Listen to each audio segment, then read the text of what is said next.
To my new vlog. तो स्वागत है आपका देवाकांशु क्यूट कपल लाइफ में। आई होप आप सब भी अपने घर में खुश होंगे, मस्त होंगे और स्पेशल बारिश को एंजॉय ज़रूर कर रहे होंगे। सावन है, सावन की बारिश तो बनती ही है। इतनी लगातार 3 डेज हो गए लगातार इतनी बारिश मैंने कभी नहीं देखी थी जितनी मैं इस बार देख रही हूँ।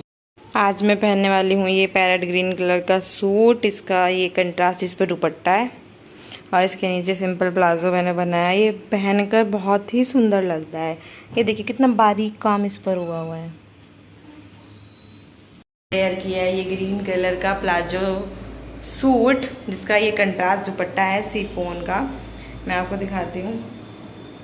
सिंपल लेकिन अच्छा लगता है, बिल्कुल प्योर कॉटन है, कंफर्टेबल है, इसलिए ये मेरे को अच्छा लगता है। और आज मैंने वेयर किए ये राधा कृष्ण वाले ये कंगन जो ये पतिदेव लाए थे उज्जैन से, आज मैंने वो पहने।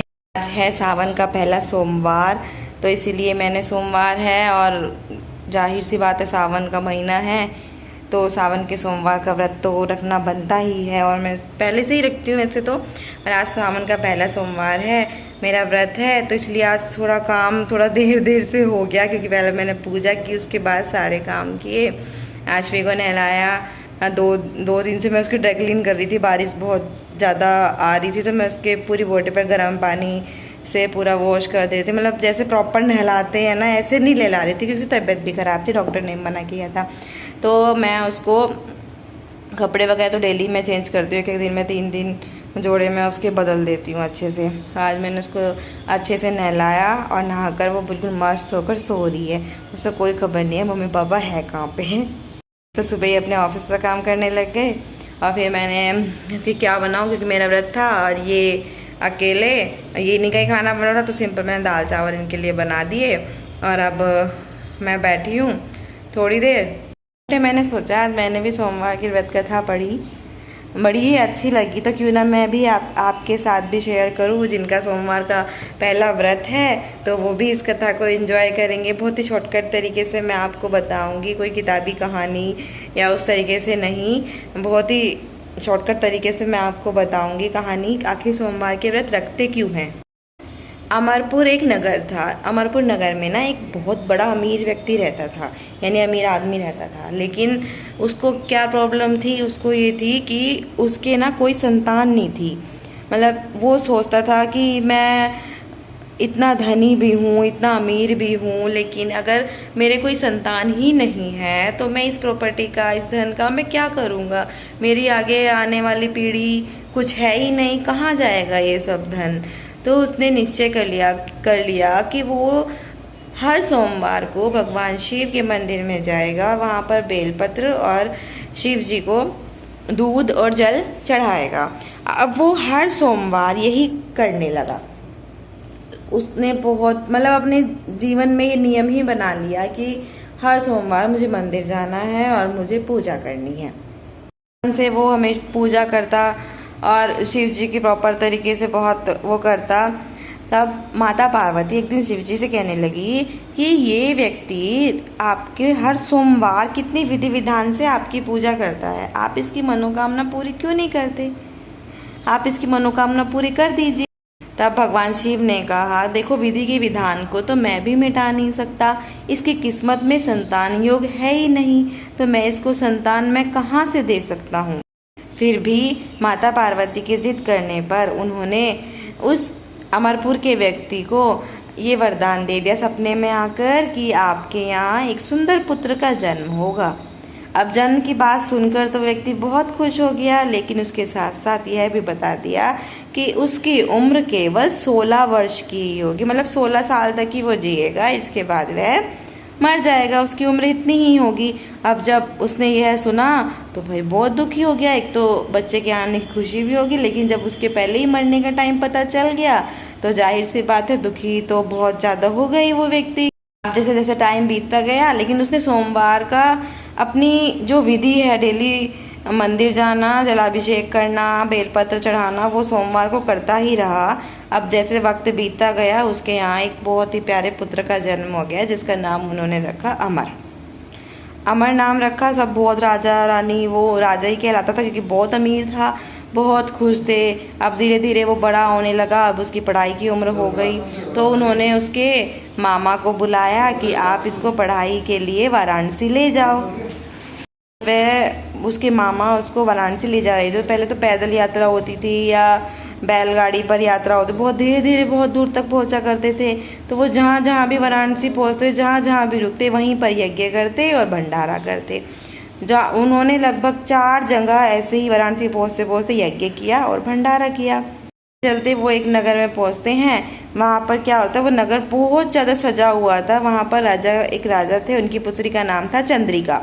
वो उसका विवाह कर रहे थे, लेकिन जिससे विवाह कर रहे थे उस जो वर बनने वाला था, जो दूल्हा बनने वाला था, उसके पिता ने राजा से ये बात छुपाई थी कि उसका जो पुत्र है वो काना है, मतलब वो उसकी एक आंख नहीं है। चंद्रिका को भी ये बात नहीं पता थी। वो खुश तो थी कि मेरी शादी हो रही है, लेकिन ये बात बिल्कुल नहीं पता थी कि मेरा होने वाला वर काना है।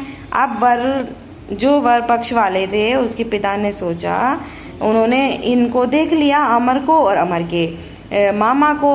उन्होंने अपने मन में सोचा कि क्यों ना मैं दूल्हा बनाकर इस अमर को बैठा दूं और बाद में इसको बहुत सारा पैसा धन देकर इसको वापस भेज दूंगा, और इस वजह से जो चंद्रिका है वो हमारे महल में भी आ जाएगी और बाद में उसे पता ही नहीं चलेगा कि क्या हुआ क्या नहीं। लेकिन जो अमर था वो बहुत ज़्यादा स्वाभिमानी और बहुत ज़्यादा अच्छा व्यक्ति था।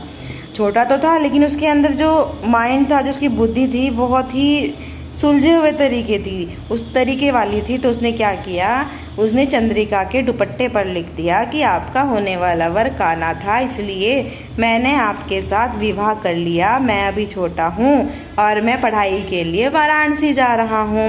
अब जैसे ही वो विदाई का वक्त आया और वो तो अमर तो चला गया, अपनी पढ़ाई के लिए आगे कन्या महल में आ गई।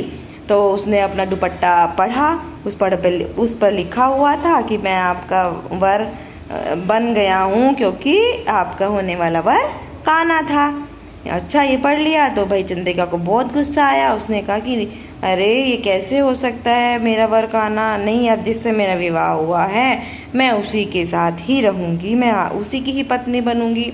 वो अपने घर आ गई और राजा को सब बात बताई जिनकी वह पुत्री थी, और अपने घर पर ही रहने लगी कि मैं इंतज़ार करूँगी वो जब पढ़ कर आए।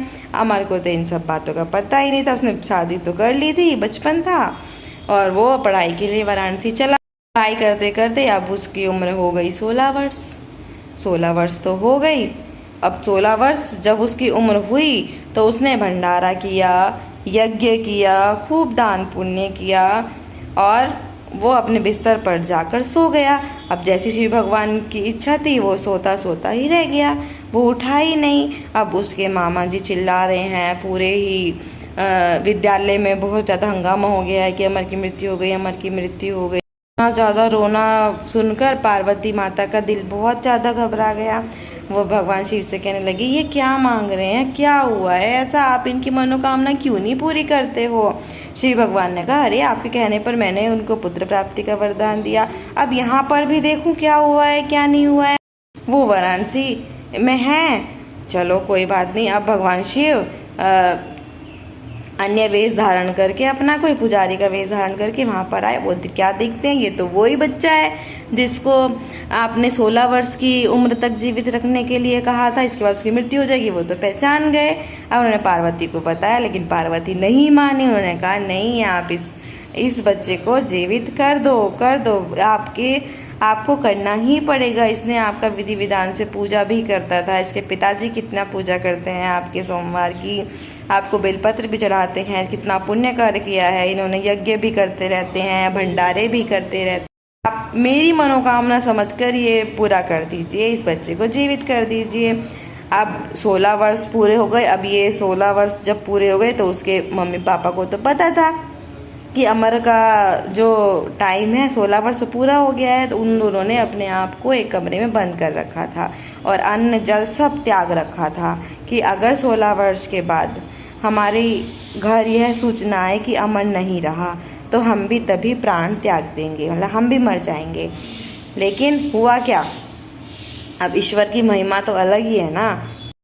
अब भगवान शिव ने अमर को जीवित कर दिया और उसके मामा जी अमर को वापस अमरपुर, एक गांव है जहाँ पर वो रहता था, वहाँ पर उसको ला रहे हैं। जैसे वो जाते जाते कार्य करते गए थे, यज्ञ करते गए थे और भंडारा करते गए थे, ऐसे ही उन्होंने आते आते भी कार्य किया। उन्होंने आते हुए भी यही कार्य किया और जहाँ जहाँ रुकते वहीं यज्ञ भंडारा करते। अब जो कन्या के पिता थे उन्होंने उसको पहचान लिया, अरे ये तो अमर है। अमर को देखकर वे उसको अपनी कन्या के पास लेकर गए और उस कन्या को, अपनी कन्या को सभी कोई कुछ ना कुछ जरूर देते हैं, सभी धन वन और ज़रूरत की सब चीज़ें सब देकर उन्होंने अपनी कन्या को उसके साथ विदा कर दिया। अब अमर के पिता को क्या पता, उसके घर तो और खुशियाँ आ रही हैं, वो तो शौक बनाकर बैठे थे कि शायद मेरा बेटा नहीं रहा। अब गांव में सूचना पहुंचती है कि अरे अमर आ रहा है और वो तो शादी भी हो चुकी है, बड़ी ही राजा की कन्या है, उसके साथ विवाह करके आपके तो बेटा और बहू दोनों आ रहे हैं। वो चौंक जाते हैं सुनकर, अरे मेरे बेटा बहू कैसे। अब जब आते हैं बहुत घर में ढोल नगाड़े बहुत बजते हैं, बहुत ही अच्छे तरीके से उस वधू का स्वागत किया जाता है। से यह परंपरा बन गई, जो सावन के सोमवार के व्रत रखेगा उसके बेटे की उम्र, उसके पति की उम्र भगवान शिव के हाथ में है। और जैसे शिव भगवान अमर हैं, ऐसे ही उसके पुत्र भी हमेशा अमर ही रहेगा।